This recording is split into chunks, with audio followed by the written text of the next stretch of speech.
ఓ చిన్నారి చెల్లి పెళ్లి జరిగింది, ఈ చిలకమ్మకు నాకు వరస కుదిరింది, వలపు పెరిగింది.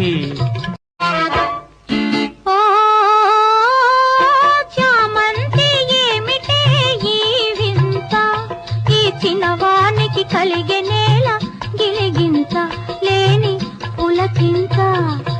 ఓ చిన్నారి చెల్లి పెళ్లి జరిగింది, ఈ చిలకమ్మకు నాకు వరస కుదిరింది, వలపు పెరిగింది.